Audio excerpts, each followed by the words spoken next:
Welcome, soul driven writers, to the Soul Writer Podcast. This podcast is designed for writers like you who have a burning desire to share their story and message with the world and make the biggest impact possible. I'm your host, Lauren Eckhart, bestselling author, ghostwriter, book coach, and the CEO of Burning Soul Collective. Here at the Soul Writer Podcast, we believe in the power of vulnerability and authenticity. Our mission is to inspire and empower you to write from the depths of your soul by showcasing other authors who have done exactly that. Through their journeys, you'll discover what it takes to write a book that truly resonates with readers and learn how you can embrace your own unique voice to live the writer's life that you've always imagined. So, gather your favorite writing tools, cozy up in your favorite spot, and let's explore the world of soul-driven writing together. This is the Soul Writer Podcast, where your passion meets purpose and the world awaits the magic that only you can create. Welcome to the journey. Welcome back to the Soul Writer Podcast. Today's guest is Jennifer Hobbs, author of Calm, Growth After Trauma.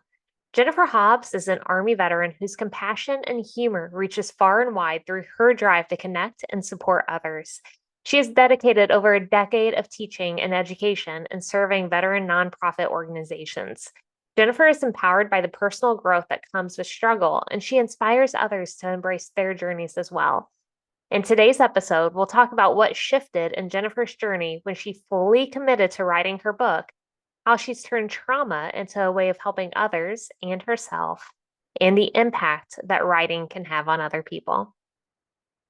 Jennifer, thank you so much for joining us for today's episode of the Soul Writer Podcast. We are thrilled to have you here. And I just want to start with a question I don't even know if you've stopped to think about lately.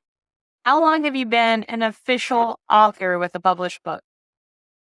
About over a year and a year and a half. Wow. That's so crazy. I can't even imagine what it feels like for you, because for me, I feel like you've done so much and you've accomplished so much in a year and a half time frame. Oh, I know. Thank you so much for having me on here today. I am grateful to be able to share my story, because not only does it excite me and talking to you is wonderful, but just as I was inspired, I hope that it will enlighten other people and inspire them, even if it's just one person, to suddenly start cutting out 10 minutes to write, or share their story through their voice. So it really is all about that. But it's wild to think that it's been a year and a half, and just as a lot of us do, we take for granted and we forget what we've actually accomplished. I was just talking to a friend the other day, and we were talking about how what we need to start being way more intentional about. And that is, instead of always there's so much talk every January or end of December about what are your goals for the next year? Who are you going to be? Who's the better you? There's never a discussion of what did you accomplish or get better at or feel better about over the last year?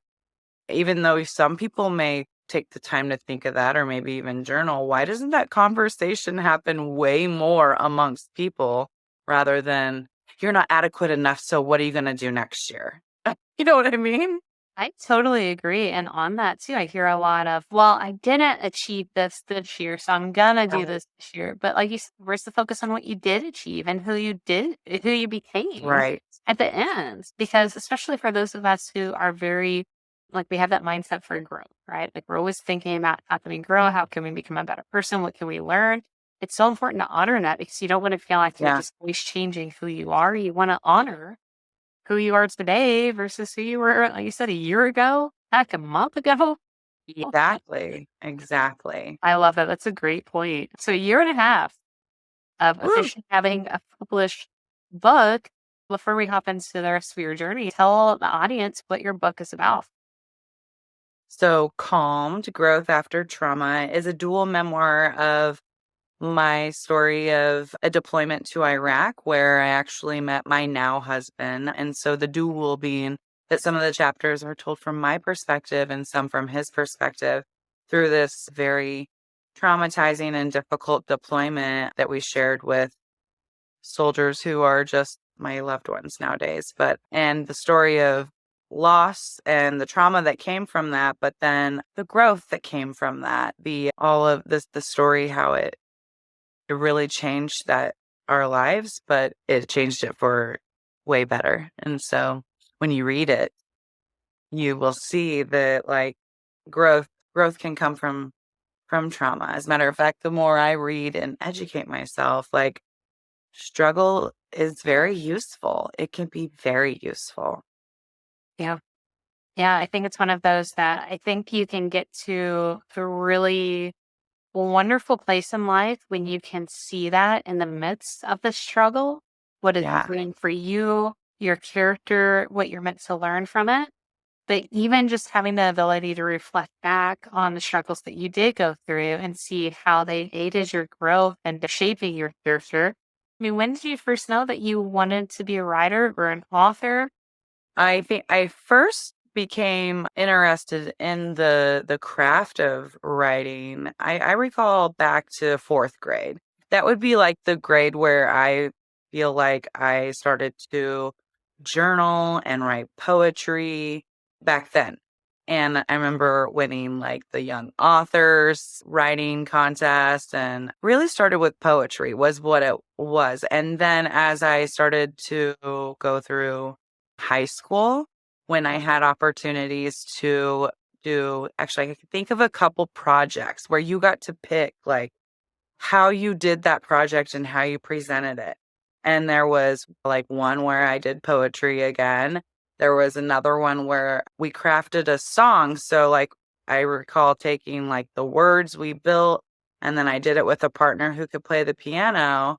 And so like we did that for our project. And then I started to go to college, didn't really do a whole lot of writing then. My mom has always said that I write so well. I think she first seen that when it comes from such like kind of a tragic, not tragic, but a story that really helped to shape my life and in the end was like, happiness. But she saw the letter that I had wrote my stepdad after they had separated and divorced like the first time.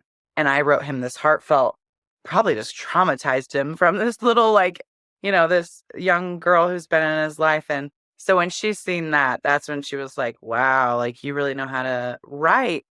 And I was like, oh, well, thank you. It was a weird situation, but just want to throw that out there. And as I went through high school, I joined the military. And it wasn't until I had a deployment just about a year after I had gotten out of high school, as I was trying to start college. I went to Iraq on this deployment where I met Ryan, my now husband. And I did some journaling over there, but not a whole lot. And as a matter of fact, I don't know where it's at now. That stinks. So I don't, I lost that. But when I returned, it was then that I found peace and freedom. I guess I'm not sure peace is the exact word, but I found release. I found therapy in being able to go to the paper and write about all this that I had in my head and my heart. And then as I started to enjoy it very much so and see that it was, a story of the deployment and all that, I started to feel like I'm going to put this into a book. But it really just came down to, not walking the walk. It was just, you just said that like, yeah, I'm going to write a book someday. Like you didn't really, I mentioned in my book that I'm working on now that it's one of those that you don't even believe it yourself when you say it. Like you really don't believe in yourself. So it's definitely never going to happen if you don't believe in yourself. And so it's just something you say. And then it was summer of 2020, right after like I had a life-changing event that kind of took me to, not kind of, it took me to like one of the darkest since Iraq, one of the darkest places as far as feeling hopeless and like having some medical issues as a result of it, that I just got into a really lame place. And it was in that place that I randomly thought, it just got put on my heart that evening that I am going to set some goals for myself. I know being, well, not just a 38-year-old mature person now, not to like give yourself 10 goals. Start small, just do a couple. So with the intentions of doing that on this evening in May of 2020, I literally typed into my phone 2 goals. One of them, tackle debt, like is on all of our goal list. Number 2, get back to writing. And it's just so random that like that was put on my heart that night. It wasn't something I had thought about in the 6 months prior or in the 12 months prior. It was just what was put on my heart that night. And then randomly, how your phone will hear you say stuff and like, oh, I'm going to buy a sweater. And next thing you know, you open it up and like, oh, there's an ad for a lovely sweater. I always have to bring attention to this, that like, I did not speak that out loud to anyone that I was going to get back to writing. I didn't mention it to anyone. I didn't mention to anyone my goals. I didn't say anything out loud. And then in the next 3 weeks, having done nothing in those 2 to 3 weeks, just typed it in my phone because I am so intentional and I'm gonna do these goals. And then on my feed, I see you were having a writer's workshop. And so it just came into my life at the perfect time. And I was ready to listen, just like we have to be there. We have to be in that place. You have to want it. And so I had the want and I want it really bad. So I'm ready to listen and allow yourself to even go there. Allow yourself the vulnerability of like, maybe it's not going to end up being for you, but like, if you want it and you want to go there, like do it. There was a lot of those moments in the last year and a half. I love the words that you used for that too, because a lot of times it's like, yeah, I want to write a book. Well, how badly do you actually want it? Like your desire for it has to be greater than any of your other reasons not to do it, right? Any of Yes. the reasons to not let another year go by. And that's one of the things that like I'm constantly fascinated by when I work with writers. A lot of people who have been thinking and dreaming about writing a book for years, finally something happens in their life, whether internal, external, something that finally gives them a drive to say, this is going to be the year that it happens. It takes them, on average, 3 to 6 months to write a complete manuscript. How many years did you spend saying you wanted to do it? And it only takes like this fraction of time to actually complete it. And I want to add to that, like, even during the period of time where I was writing that, I'm a person of reflection and vulnerability and accountability now. I've grown into that person over the last, couple of years. And so like, I can honestly say that like my intention, I didn't have the intention and the commitment and there was times during that period of time where I didn't want it as bad until you get to the point and you remind yourself like, you do want this so bad, like, and then you're on it. And then you want to get it done and then you might get it done if you got that drive. And so with that being said, I have gone through this exact same thing with this book that I told you I'm getting ready to start the editing process. Same exact thing. It's been a year and a half since I published a book and still not what I want it to be. And like a month ago, when I was like, okay, I'm so excited to write the next one. It was then that I was like, okay, I really want this really bad. I want to get this book done. I want to get it published because I really want to write the next one. And I finally want to see this take shape. So then when you finally have that drive and you're intentional and you go back to it, and then it's flowing so much more. You're not stuck in that, the writer's block, the mind game of like, oh, this is terrible. Like, does this even flow together? It's pretty incredible how mindset has such an effect. And so I'm fortunate that even though, I could sit here and beat myself up about it being a year and a half, but no, instead, let's celebrate the fact that like my mindset is changing, and you get back to the place of, no, I really want this. Like, I'm not going to stop now. And I think, and there's something else to be said, I really feel like, because I agree, as far as my own books, 7 books in, I've written books for other people as a ghostwriter. No matter what, every single time, it's almost like you go through the same emotions, the feelings, every time you go to start a new manuscript. But the difference with that first one and why it's such a big deal is because you have already proven to yourself that you can do it. You've already proven to yourself that this is normal. This is just part of it. And that's what I love about, and I feel is so important about other writers, especially those setting out for the first time to write a book, to have that community of other writers, because you're not alone with everything that you're facing, and it's a part of it. But all you have to do is keep putting one foot in front of the other to get to that end. And when you can hear that from other people, it's so much more empowering, because I feel like if you don't have that, you hear these terms like writer's block or whatever else, and you're like, oh yeah, that's what I have. And I know this goes against popular belief, but I don't believe in writer's block. I feel like writer's block is an excuse. And once you actually peel back the layers to what's going on, you're realizing that either, you have all these fears that are blocking you. You're just not disciplined enough to sit down and write. Right. You're allowing yourself to get caught up in all of these other things that don't really matter, eating away at your writing time. I mean, there's so much you can do once you're real with yourself on that and honest about it. And like you said, there's so much of it. I mean, we talk a lot in the Burning Soul Collective programs, as you know, about like the why. Is your why big enough? Mine wasn't for many, many years. And then once the why became big enough, nothing could stop. Not even yourself, which is your biggest road. Wow. When you say that, I wish I had the quote in front of me, but in a book that I am reading, I'm skimming back through it. I've already read it, but I'm looking back through it to get citations for the book I'm doing now.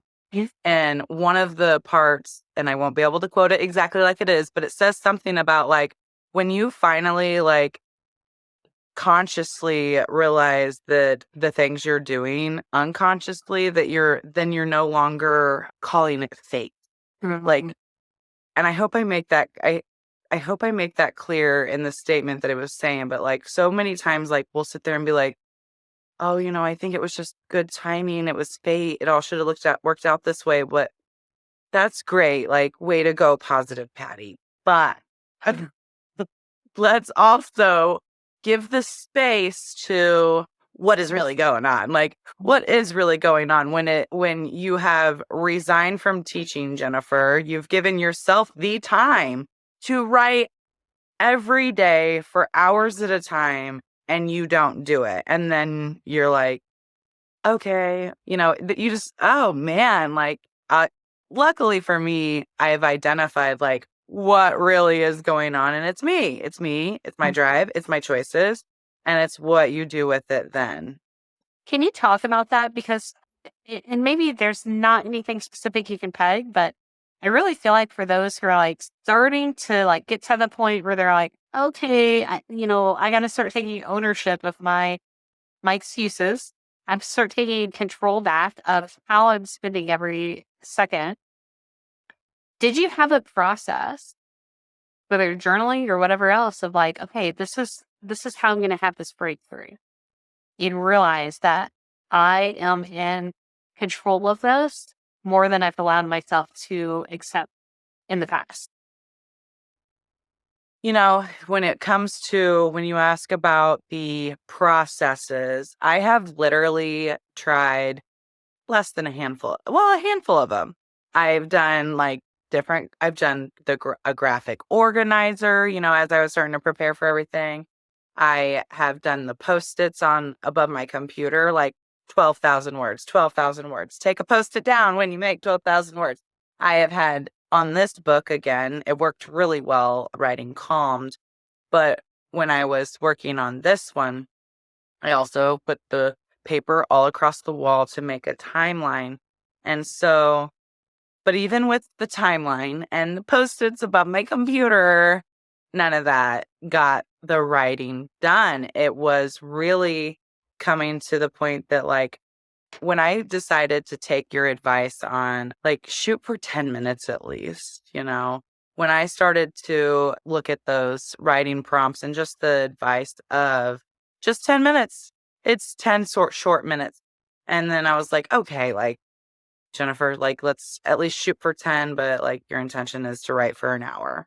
Oh, and then the writing, like having writing sessions, having accountability. So that's what I love about the Soul Writer Society and other things I've tapped into through Burning Soul Collective or another veteran event I did one time is like that you must be amongst people that have the same passion and share it, because not only does it continue to light your fire and remind you of your passion, but then you just get so much from it. But even with all of those strategies I was using, it wasn't until you just sit down and write, it's all about how bad do you want it?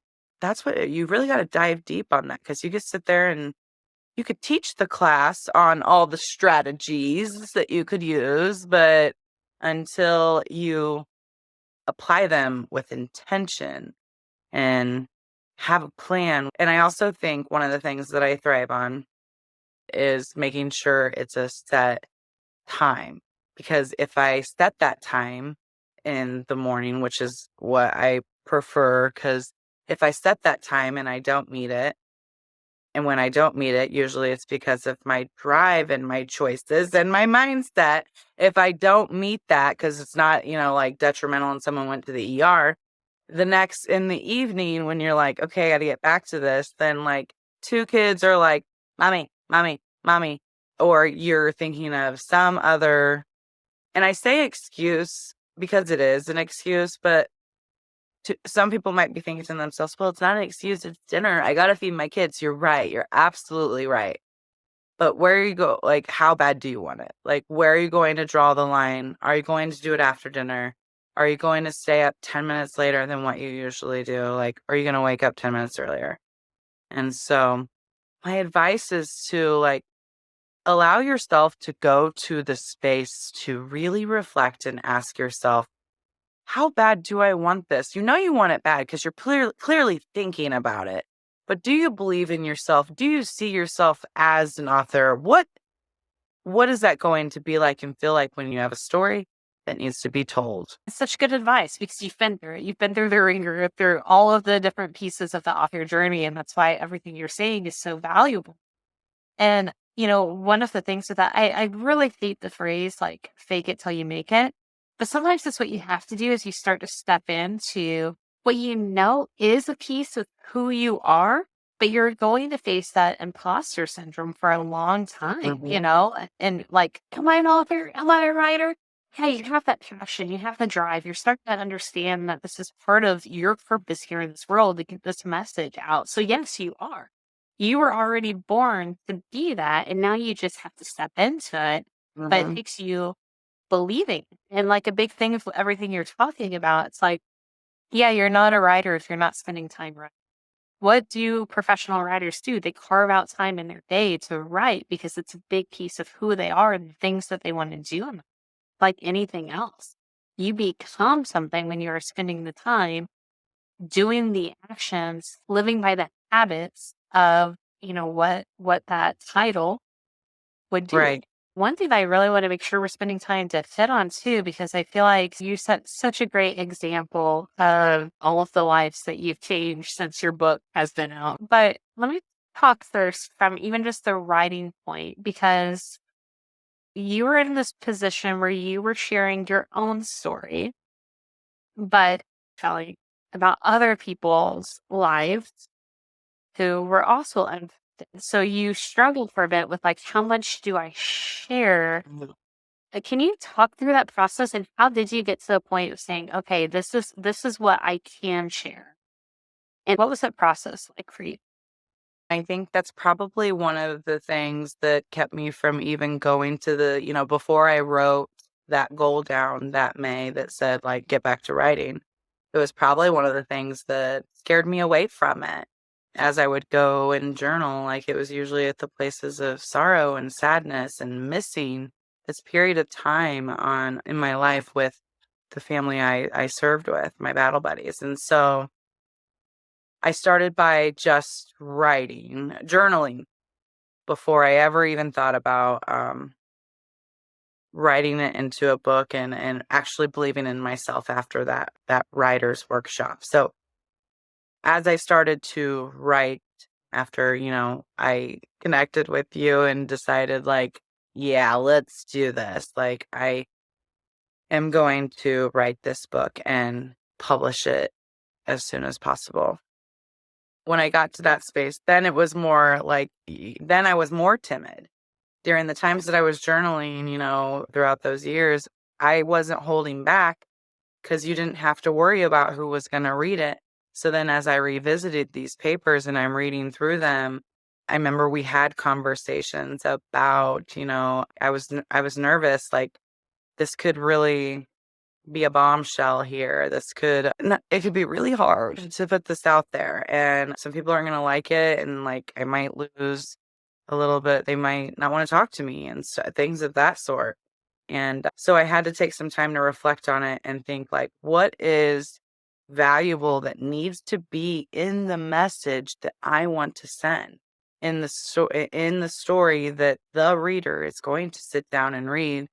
What is a part of that? And when I decided what was a part of that, then it just came down to like, okay, am I going to hurt anyone's lives with this? Okay, no. And so then like, no, it doesn't feel comfortable and it's really scary. And you are completely afraid of the judgment that will follow. And what will that look like to me from my job, from previous employees or colleagues that I've worked with or ones now, or my family or my friends or people that think I'm just so squared away, just such a squared away, competent person. Like you start thinking about all the judgment that can come your way. But then you have to go back to that drive and what it means to you and what is the message that there was a reason why it dug up in you and made you want to write it. Go back to that because that's that you want to put out into the world. And as long as it doesn't hurt anyone's like physical and emotional life, directly, then write it. Just write it. Now, I would say for people that it's indirect and it kind of hurts them emotionally and it's indirect, then they needed to read your book. In those situations, I find myself, over the last 10 years, like reading books where like you need to hear that. Like you're like, whoa, that was harsh. And you're like, but I definitely needed to hear that. I mean, it's one thing writing it, right? And now your book is out into the world. Like the first 72 hours, it's out and people are reading it. Talk about that in terms of the vulnerability that you shared. Yeah, you kind of let go of a little bit of the anxiety. Now it's like, okay, well, it's out there now. Let's see what comes out. And sometimes you get in your head. I get in my head. You might find yourself somewhere and you see them like not come up and chat with you and you're like, or they'll say like, hey, I read your book. And you're like, oh, thank you. And you're like, do I ask them how they liked it? Like, you're like, I'm a little like waiting for them to carry on the conversation. And then you'll see, like for myself, I've been a teacher for a long time. And so I'd see parents and I'd be like, oh boy. Like, I wonder if they've read it, or people would come to book signings and having, when they'd ask questions, you really want to tailor the conversation. If you know the person, you want to tailor it to that relationship with them. And so again, just as you're sitting there trying to find the words to speak to them, it's always in your head. Like, what am I going to say right now that's going to allow someone to be judgmental? And so my advice to that is that like, you're going to have judgment because in order to live a meaningful life, you are going to be judged. So it's a good thing. Celebrate in the judgment because they see you, they hear you, they probably read your book, and that's the celebration right there. Like, let them judge away. That was in one of the books I've done in the Soul Writers Society in your book clubs. Was a real game changer for me. Just reading that, there's been so much, again, tapping into be around other people and learning together and then learning by myself. You read stuff that reminds you of that helps you to get out of your head when you're in those times, like it's really helped me to just continue growing myself because it all doesn't end right there at, Not just published and you're done. yeah.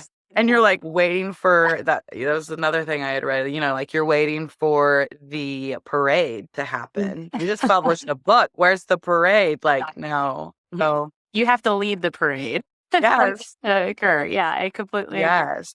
But I think that's one thing that like is the beauty behind nonfiction books. I mean, fiction it could be very similar, but you're hiding behind a veil in a lot of ways. Nonfiction, you really have the opportunity to put it all out there. But that's why, like, we constantly stress, like, you have to be so anchored in that message that you want to share, that purpose behind it, that if you can stand strong in that, that's all that truly matters. Like, that's a game changer, I feel like, even in terms of wanting to share your book and being okay for, with other people reading, because you believe so much in the outcome, the message of your book, that you want other people to read it, no matter what their judgment. Right. And I mean, again, you're just like a walking billboard for that. And I love that so much. Like I said, this would be a full episode, but if you can just go ahead and share a little bit. I mean, now that you did it, your message is out there. And again, in a year and a half, can you talk a little bit about why you've learned it's worth it to write this book? Why, what you've seen in your life and the life of other people that you're like, I just can't imagine what life would have been like if I never wrote this. Yeah. Well, that is the stuff that like truly makes it like that's the everything. I do love the fact that I get to write and I get to allow myself to go there and make that my hobby, my love, my passion, and, a job.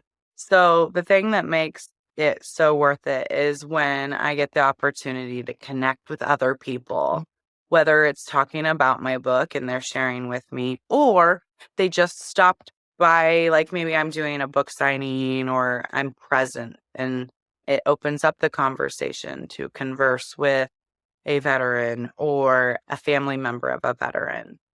Or when people see on the title of my previous book, growth after trauma, even people just from trauma will stop and talk to me.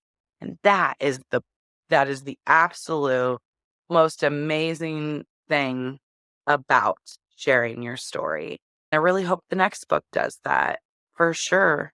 Some of the things that have come my way in messages from people or in feedback that just completely instill in my heart and soul that that's why I was supposed to write that book. That's why it was put on my heart in May. But it was just like a month after I published the book, and someone sent me an email from New York, and they said that they knew my husband and that they had met me one time. So like they read my book when they seen it come across probably their social media, having been friends with my husband. And she says that she had some people doing some work at her house, and her husband had started to chat it up with one of the workers, and he was a veteran. And the wife and the husband are both chatting with him. And he's such a nice guy, but he clearly had some trauma, some issues of trauma lingering. He seemed to just need something. And so she said, and then I thought, I'm going to go get your book and I'm going to give it to him. So she goes upstairs, she grabs the book, she comes outside, and she said, hey, I would like you to have this. It's a book wrote by a wife of a gentleman I know that served in the military. And he looked at it and he said, I already read that. And I just, I'm getting this email from New York telling me this, that a month, not even a month after the publishing of my first book. So like, who's Jennifer Hobbs? Like, like my first book reaches some, I don't want to say carpenter, but like a contractor in New York. It's been incredible. And it is so, when you get to the space to finally like allow yourself to admit that you have changed lives, that could be uncomfortable and hard for you to say. It is hard. But because I know it 100% from these stories and these connections and just what this book and sharing my story has brought into my life, I can smile with a smile on my heart and be like, oh my gosh, I know. Like, I can't believe my book has changed lives. So last month, I got one of the most incredible messages that left me just pouring tears. I opened up my social media, and a mother from my local area that I don't know at all, I have no idea who they are, we've never met, writes me and tells me that her son had an assignment where he had to choose a book and do this project or report from it. And he chose my book. And he chose my book because that teacher knows me, and we used to teach together. So like, she likes to do, I love this, first chapter Fridays. She'll take a book, she'll read the first chapter of it to her students, and then it's for them to figure out whether they want to go. It's Right. I love it.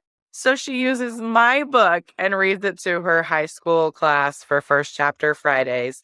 And this young man, who absolutely hates to read, says he wants to use my book for his project. Well, because he, is not a fan of reading, because he struggles with it, so he's definitely not motivated to read.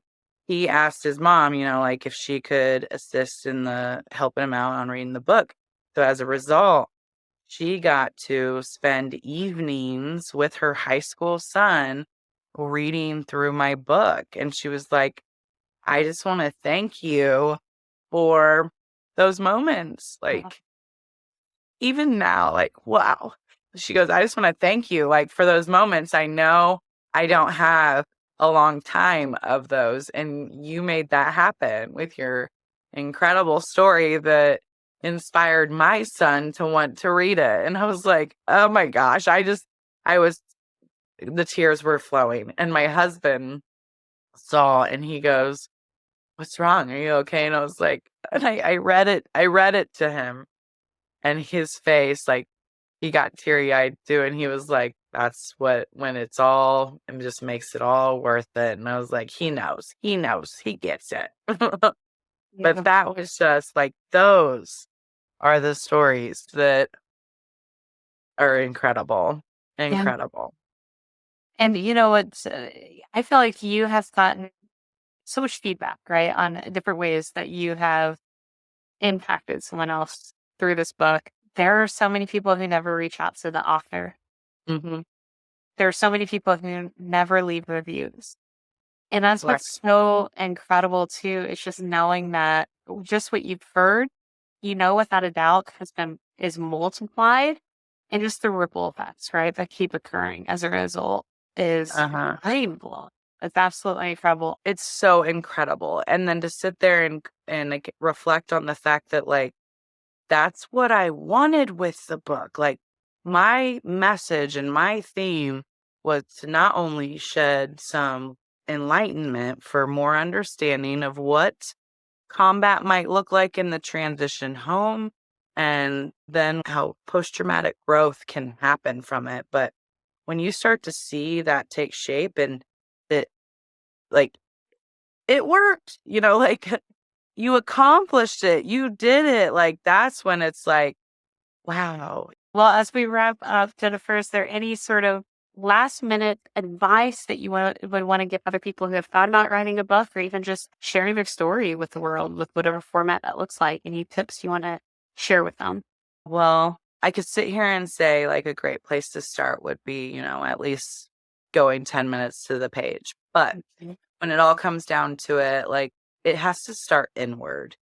So my advice would be start with you, do a complete reflection of what do you want to accomplish? Like, what legacy do you want to leave behind? Because it is worth it, number one, like to focus on you, yourself, and what legacy. And number two, you can do that. You are allowed to do that.